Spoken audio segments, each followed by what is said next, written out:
अस्सलाम वालेकुम नाज़रीन, प्रोग्राम विजन बाय राजा आतिफ जुल्फ़िकार के साथ आपकी खिदमत में हाज़िर हूँ। एक ऐसे मुल्क गिर ऑपरेशन का हुक्म दे दिया गया है जिस तरह का ऑपरेशन माजी में कभी इस मुल्क के अंदर नहीं हुआ। ये कैसा ऑपरेशन है, किन लोगों के ख़िलाफ़ किया जा रहा है, इस व्लॉग में आपके साथ हम ये तफसील शेयर करेंगे। और फिर KPK से लेकर अमेरिका तक फुल बदमाशी माहौल चल रहा है जनाब, और जिन्नाती खुराकें खाई जा रही हैं। वैसे ही नहीं, ये बेड़े गर्क हुए पड़े। इसके अलावा बहुत सारी अहम खबरों पर इस प्रोग्राम में आपके साथ बात करेंगे। तो प्रोग्राम का हम बाकायदा आगाज़ करते हैं जी। आज पहला बाज़ाब्ता इजलास था SIFC का। उसके अंदर हमारी वज़ीर-ए-आज़म साहब ने उसकी सदारत की, शहबाज शरीफ साहब ने, हमारी उसकी अस्करी क़यादत उसमें मौजूद थी, वफाकी वज़रा मौजूद थे और चारों सूबाई वज़राए आला मौजूद थे। और उसके अलावा जो ख़ुसूसी दावत पर साबिक़ निगरान वज़ीर-ए-आज़म अनवारुल हक काकड़ और उनकी निगरान काबीना के भी कुछ लोग इस इजलास के अंदर मौजूद थे। ये पहला इजलास आप ये समझ लें कि तारफ़ी इजलास था। इसमें जनाब जो एपेक्स कमेटी थी इस SIFC की, उस कमेटी को प्राइम मिनिस्टर ने मुबारकबाद दी कि जी उन्होंने बड़ा अपना भरपूर किरदार अदा किया है। और फिर निगरान दौर में जो काम किया गया उसका जायज़ा ले गया और उसको भी सराहा गया। लेकिन इस इजलास के बाद जो एक और इजलास हुआ, वो इंतहाई एक हम कह सकते हैं कि अहम तरीन इजलास था। और वो इजलास जो भी था वो इसी इजलास की आप उसको तसलसल समझ लीजिए। साबिक़ निगरान वज़ीर आला पंजाब मोहसिन नकवी, जो कि अब इस वक्त वफाकी वज़ीर दाखिला हैं, ये इजलास हुआ जनाब उनकी सदारत में।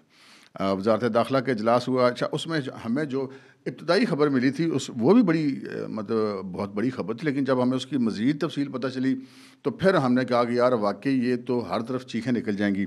अच्छा, उन्होंने जनाब एक इजलास किया वज़ारत दाखिला में मोहसिन नकवी साहब ने, और FIA को एक टास्क दिया गया कि जनाब वो क्रैक डाउन करें मुल्क भर के अंदर।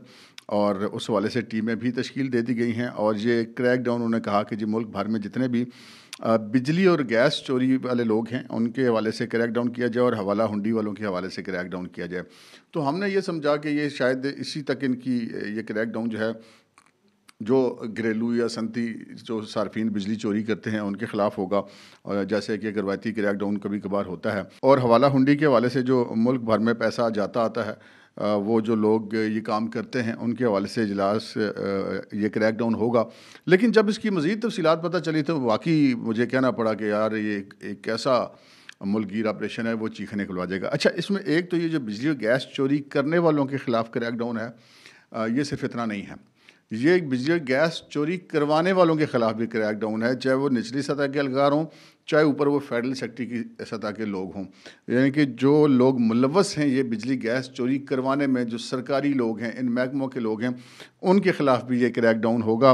और फिर इसको अगर हम मज़ीद इसका दायरा-कार वसी करें तो ये भी पता चला है कि जनाब ये क्रैक डाउन FBR के हवाले से भी होगा।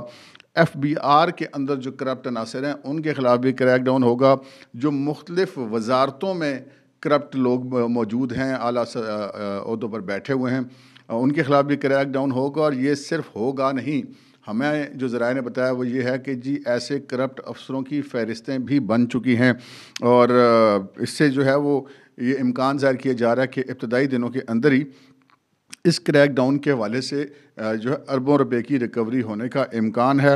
ये मालूम हुआ है कि जी ये फ़ौज जो है वो इस सारे मामले को बैकअप करेगी, हुकूमत इसकी फ्रंट पे होगी और FIA के ज़रिए इस पर अमल दरामद किया जाएगा। और फिर जनाब ये सिर्फ चोरी करने और कराने वालों के ख़िलाफ़ नहीं है, ये सिर्फ ब्यूरोक्रेटों और FBR वालों के ख़िलाफ़ नहीं है जनाब, ये ऑपरेशन जो है बड़े बिजनेसमैन भी इसके ज़द में आएंगे। जो जहाँ पे गलत काम कर रहा है उसके ख़िलाफ़ अब एक बड़ा क्रैक डाउन शुरू होगा। और इसी वजह से मैंने कहा था कि ये एक ऐसा ऑपरेशन होगा जो बिलाशुबा चीखें निकलवा देगा, क्योंकि इतना जिसे कहते हैं कि अपने उस मकासद के एतबार से या अपने फैलाव के एतबार से इतना बड़ा ऑपरेशन पहले पाकिस्तान की तारीख में कभी नहीं किया गया है। अगली खबर की तरफ बढ़ते हैं जनाब। एक बड़े मरूफ एडवोकेट हैं अज़हर सिद्दीक़ साहब, पाकिस्तान तहरीक-ए-इंसाफ के से इनका जो है वो बज़ाहिर ताल्लुक़ है। इन्होंने इमरान खान और बुशरा बीबी से मुलाकात के लिए इस्लामाबाद हाई कोर्ट में एक पटिशन दायर कर रखी थी, लेकिन आज सुपरिटेंडेंट जेल की तरफ से अदालत को ये बताया गया कि जनाब मुलाकात इनकी हो गई है और वो अदालती अहकामात जारी होने या वसूल होने से पहले ही करवा दी गई थी, जिसकी बिना पर अज़हर सिद्दीक़ एडवोकेट की दरख्वास्त जो है वो निपटा दी गई।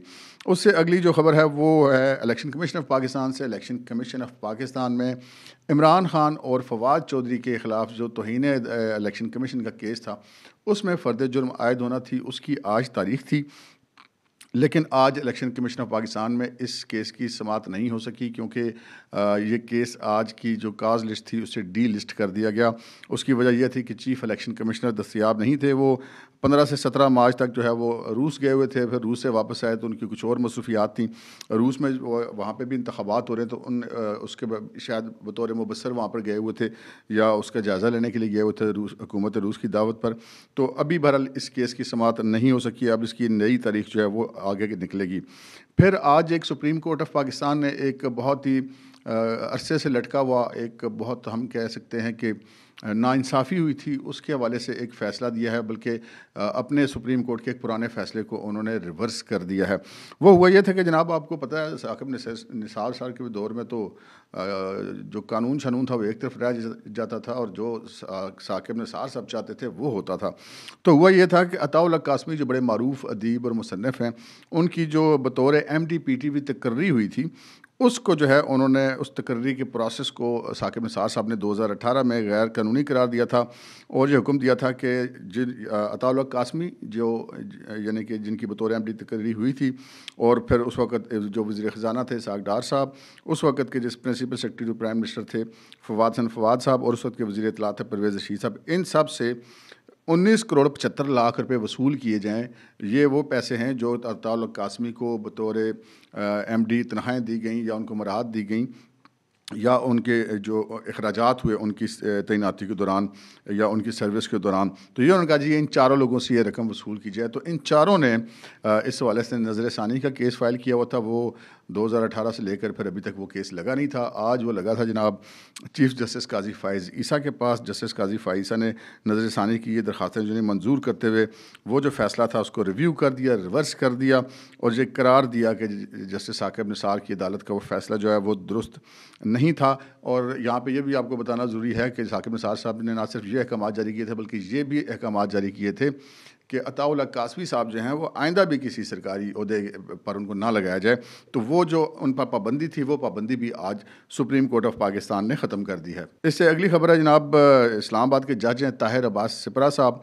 इनकी अदालत में जो है वो इमरान खान की 6 और बुशरा बीबी की एक मुकदमे में ज़मानत की दरख्वास्तों की समाअत थी और अदालत ने यह हुक्म जारी कर रखा था कि जनाब वीडियो लिंक के ज़रिए इन मुलज़मान की हाज़िरी लगवाई जाए अदालत के अंदर, और वो हाज़िर नहीं लगवाई गई थी और ये बुनियादी तौर पे कल लगवानी थी, लेकिन कल फिर इसकी हाज़िरी नहीं लगवाई जा सकी। तो आज उसका हुक्मनामा उन्होंने जारी किया है और उस हुक्मनामा जारी करते हुए उन्होंने सुपरिटेंडेंट जेल को, अडयाला जेल को तौहीन अदालत का नोटिस जारी कर दिया है और कहा है कि आइंदा समाअत पर वो ज़ाती हैसियत में पेश हों, और ये अदालत की दूसरी बार हुक्म अदूली की गई है। मेरा ख़्याल है कि यह मेरा एक अंदाज़ा है, हो सकता है मेरा अंदाज़ा गलत साबित हो, कि इससे पहले भी एक अदालत में इसी तरह का मामला हुआ था। तो सुपरिटेंडेंट जेल ने बताया था कि जी अडयाला जेल के इर्द गिर्द जो है वो इंटरनेट का बहुत मसला है, जिसकी वजह से वीडियो लिंक पर हाज़िरी जो है वो उसमें प्रॉब्लम होती है। तो इस बार भी लगता यही है कि यही मौक़िफ़ सामने आएगा तो फिर देखना ये कि अदालत इस तौहीन अदालत के नोटिस का क्या करती है। इससे अगली खबर की तरफ बढ़ते हैं जनाब। अगली खबर है हमाद अज़हर की तरफ से। हमाद अज़हर जो हैं वो मुसलसल 9 मई के बाद से लेकर अभी तक मफ़रूर हैं। वो अपनी पार्टी का दुरुस्त या गलत जो भी उनका मौक़िफ़ है उसको बड़े बढ़ चढ़ कर बयान करते हैं। वो ट्विटर के ज़रिए या एक्स के ज़रिए मुसलसल अपनी पार्टी के अंदर फ़ाल थे, हुकूमत पे भी तनकीद करते थे, इस्टेब्लिशमेंट पे भी तनकीद करते थे और अपनी पार्टी की तरफ से फ्रंट फुट पर आकर खेलते थे। आज जनाब हमाद अज़हर ने इस्तीफ़ा दे दिया है बतौर सूबाई सदर जो है पाकिस्तान तहरीक इंसाफ पंजाब के, और ये पता चला कि जनाब ये इस्तीफ़ा भी उसी वजह से हुआ जो वजह हम आपको बार बार बताते हैं। भला कौन सी? जी वही वजह कि जनाब पाकिस्तान तहरीक इंसाफ पर अब कब्ज़ा हो गया है वकीलों का। तो अमाद रज़ा साहब का ये मौक़िफ़ ये है हमें ज़राए के मुताबिक कि उनका ये मौक़िफ़ है कि जी पार्टी के लिए कुर्बानियाँ हम देते हैं, लड़ते हम हैं। ये जुमा 8 दिन हुए, वकील आए, इमरान खान के केस उन्होंने क्या लड़े कि वो पार्टी पर काबिज़ ही हो गए हैं, सारे फ़ैसले उनके चल रहे हैं और पार्टी के हवाले से किसी भी किस्म की मुशावरत में उनको शामिल नहीं किया जा रहा, जिसकी वजह से वो बेहतर समझते हैं कि वो अपने ओहदे से मुस्तफ़ी हो जाएँ। तो हमाद रज़ा साहब ने जनाब अपने ओहदे से पाकिस्तान तहरीक इंसाफ के अंदर जो है वो इस्तीफ़ा दे दिया है। अब आते हैं हम उस खबर की तरफ जो हम आपने थंबनेल पर देखी, वो जन्नती खानों वाली जनाब। बिल्कुल ये बात दुरुस्त है। हम माज़ी में भी आपके साथ ऐसी खबरें शेयर कर चुके हैं कि इमरान खान साहब जो है ना वो रोटी बहुत खाते हैं, मतलब रोटी से मुराद है कि खाना बहुत खाते हैं और बार-बार खाते हैं। इवन मुझे याद है एक दफ़ा मोहम्मद बिन सलमान जब पाकिस्तान के दौरे पे आए हुए थे, तो शायद उनके साथ 2-3 घंटे इमरान खान के कुछ खाए बगैर गुज़र गए। तो वो जब साथ बैठे हुए थे, एक तकरीब हो रही थी और इमरान खान साहब ने उधर ही वो जो गुलदस्ते आगे रखे होते हैं ना, उनके पीछे ही खाने के लिए मंगवा लिया और ये इस चीज़ का ख्याल किए बगैर कि यार एक इतना जो है वो पाकिस्तान के दौरे पे एक शाही ख़ानदान का एक फ़र्द आया हुआ है, तो उन्होंने उसकी परवाह किए बगैर उधर डज़ खाना शुरू कर दिया। और वो फिर मोहम्मद बिन सलमान ने उसको देखा और तंज़िया से मुस्कुराए और फिर दूसरी तरफ उन्होंने देखना शुरू कर दिया, यानी कि जो तक़रीर करते मुकर्रीन। तो खान साहब खाने पीने के मामले में लिहाज नहीं करते। एक तो किसी को साथ शेयर नहीं करते खाना, अगर वो कहीं गए हुए हों, कोई खाना हो तो अकेले ही डाल के खाते हैं, दूसरे बंदे को कभी नहीं पूछते। दूसरा हमें ये पता चला था कि जी वो बार-बार खाते हैं। अब ज़राए का ये कहना है कि कोई 10-12 दफ़ा तो वो खाना खाते हैं दिन में, तो खाते होंगे जी, उनकी अपनी ये मर्ज़ी है। लेकिन इस वक्त जो डिटेल सामने आई है वो बड़ी दिलचस्प है। दिलचस्प इस तरह से कि एक बड़े अच्छे इन्वेस्टिगेटिव जर्नलिस्ट हैं ज़ाहिद गशकोरी साहब, वो आजकल ग़ालिबन हम न्यूज़ के साथ वाबस्ता हैं। उन्होंने एक स्टोरी ब्रेक की है कि जनाब ये कैदी नंबर 495 जो हैं इमरान खान साहब, इन्होंने 6 माह के अंदर जो नहीं सिर्फ इमरान खान के अकेले की बात हो रही है, उनके वहाँ पे कुछ सारी पार्टी के लोगों की बात नहीं हो रही, अकेले इमरान खान ने 6 माह के अंदर 35 लाख रुपए के खाने खाए हैं सेंट्रल जेल अडयाला के अंदर। और यकीनी बात है इमरान खान साहब अपने पल्ले से तो नहीं खाते। अच्छा, 35 लाख रुपए खाने खाएँ तो हम औसत कह सकते हैं, थोड़ा बहुत कम, अब तकरीबन 6 लाख रुपए माना। तो इमरान खान साहब जनाब इस वक्त 6 लाख रुपए माहाना का सिर्फ खाना खा रहे हैं सेंट्रल जेल अडयाला के अंदर बैठ के। वो जो हम आपसे कहते थे ना कि देसी मुर्गियाँ और देसी बकरे और देसी घी और नट्स और फ्रूट और ये और वो सारा झूठ नहीं था जनाब। ये इस खबर से इस बात की तस्दीक हो जाती है। और ये मतलब इतने खाना, मतलब कोई बंदा तो कोई नहीं खा सकता यार, कोई जिन नहीं खा सकता है। हो सकता है इमरान खान के साथ कोई बुशरा बीबी के मौकलात हों, वो भी खाते हैं। वैसे मौकलात भी 6 लाख रुपए का खाना एक बंदा या एक मोकल तो नहीं खा सकता, मतलब मोकलात से भी खान साहब का काम, इसका मतलब है ज़रा आगे है। तो ये जनाब एक और भी चीज़ पता चली कि ये जो बड़ा शोर मचाते हैं ना, ये बड़ी इमरान खान के ऊपर पाबंदियाँ हैं। खाने का जिक्र तो आप सुन ही चुके हैं, उनके रहन सहन का वहाँ पे आपको हम पहले कई दफ़ा बता चुके हैं कि किस तरह वो 5 स्टार माहौल में जेल के अंदर रह रहे हैं और कैसे उनको मुलाजमीन मिले हुए हैं, एसी लगे हुए हैं, ब्रांडेड वाशरूम, ब्रांडेड किचन, ये वो सारा कुछ है उनके पास, जिम शिम और एक्सरसाइज मशीनें और 6-6 बैरकें तोड़ कर एक बनाई हुई है। लेकिन एक और चीज़ भी जो है वो भी सामने आई है। बड़ा शोर मचाते हैं जनाब सोशल मीडिया पे, ओए होए खान साहब के साथ बड़ा जुल्म हो रहा है, अमेरिका से लेकर भारत तक हर जगह पे जनाब इमरान खान के लिए इसराइल तक लोग आवाज़ें उठा रही हैं, इमरान खान के साथ बड़ी हक तलफियाँ हो रही हैं, उनके ऊपर बड़ी पाबंदियाँ हैं।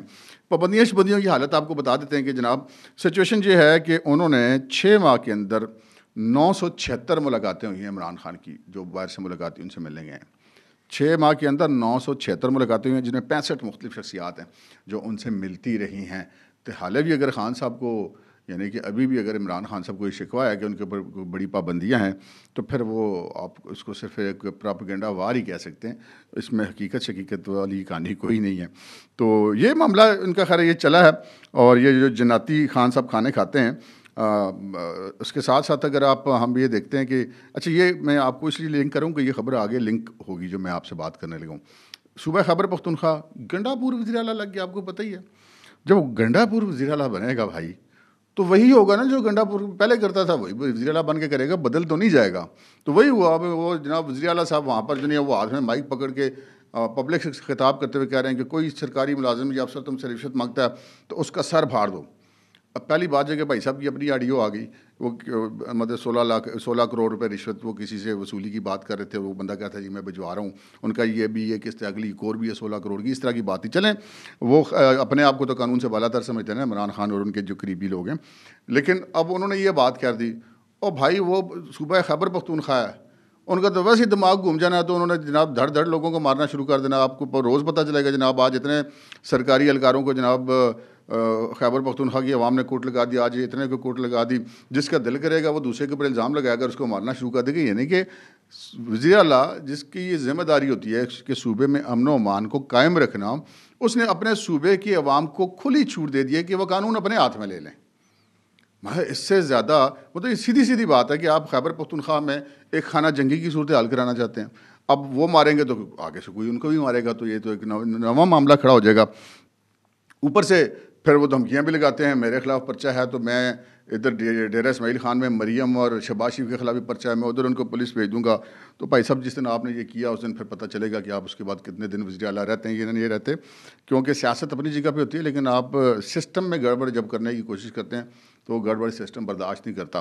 तो ये मतलब बात हो रही है बदमाशी की। ये बदमाशी सिर्फ सूबा खैबर पख्तूनख्वा तक नहीं है, ये बदमाशी सिर्फ पाकिस्तान के अंदर तक नहीं है, हर जगह पे इमरान खान साहब भी धमकियाँ लगाते हैं, इनके घरों से निकलना बंद कर दो, इनके घरों का घेराव करो, ये करो वो करो, इनके बच्चों से शादियां कोई ना करे, इनके बच्चों को स्कूलों में जनाब उनकी ट्रोलिंग की जाए। यानी कि फुल एक मुकम्मल बदमाशी माहौल में इमरान खान साहब रहते हैं। रियासत को भी धमकियाँ देते हैं, रियासती अहदेदारों को भी धमकियाँ देते हैं, मुखालिफ सियासतदानों को भी धमकियाँ देते हैं। और नया गड्ढा खुल गया, वो जो इन्होंने एक वो लाखों डॉलर खर्च करके एक अमरीकी जो कांग्रेस है उसके जो ख़ारजा मुल्क की कमेटी का एक इजलास करवाया था कि जी पाकिस्तान के ख़िलाफ़ उसमें बैठ के बातें करेंगे, और डोनाल्ड लू की उसमें तलबी करवाई थी। वहाँ पर डोनाल्ड लू ने बताया बेचारे ने कि जनाब मुझे और मेरे अहले खाना, मेरी बीवी को भी ये लोग जान से मारने की धमकियाँ दे रहे हैं। आप अंदाज़ा करें कि अमरीकी दफ्तर ख़ारजा के एक अहम अहदेदार और उसकी बीवी तक को, उसकी फैमिली तक को भी इमरान खान का ये जो कल्ट है PTI USA वाले, वो धमकियाँ लगा रहे हैं, जान से मार रही है। आप अंदाज़ा करें कि ये इनका दिमाग कितना आउट हो चुका है। तो आप अंदाज़ा करें कि आप यहाँ पाकिस्तान के अंदर आपने बदमाशी शुरू की गली महल्ले से, और फिर आप मुखालिफ सियासतदानों तक, फिर आप सरकारी अफसरों को आप कहते हैं उनके सर फाड़ दिए जाएँ, फिर आप जनाब रियासती अहदेदारों को आप धमकियाँ लगाते रहें, ब्लैकमेल करते रहें, मीर जाफ़र, मीर सादिक, ये सारा ब्लैकमेलिंग और धमकियाँ ही थी ना जी। फिर हम ये कर देंगे, हम वो कर देंगे, और फ़लाने तुम्हें कोई माफ़ नहीं करेगा, फ़लाने तुम्हें कोई छोड़ेगा नहीं, जज ज़ेबा तुम्हें भी हम देख लेंगे। और मतलब अदलिया से लेकर कहाँ तक इन्होंने क्या किया, कुछ नहीं किया। लेकिन अब अकदा खुला कि भाई साहब अमेरिका में भी यही काम करते हैं। तो ये क्यों ना हो जनाब। वो हमने सियाणों से सुना था कि बहुत ज़्यादा जो बंदा खाता है ना, उसका दिमाग काम नहीं करता, वो माऊफ हो जाता है। तो ये जो जनाती खुराकें इमरान खान साहब खाते हैं, उसके नतीजे यही निकलने हैं कि जनाब मौलाना फजल रहमान तुम्हारी भी ऐसी की तैसी, डोनाल्ड लू तुम्हारी भी ऐसी की तैसी। तो ये वो बदमाशियों के जो नतीजे हैं वो निकले हुए हैं। और इस वक्त और भी बहुत सारी अहम खबरें हैं, वो इंशाल्लाह आपके साथ हम अगले व्लॉग में शेयर करेंगे। अब तक के लिए इतना ही, इजाज़त दीजिए। अल्लाह हाफ़िज़।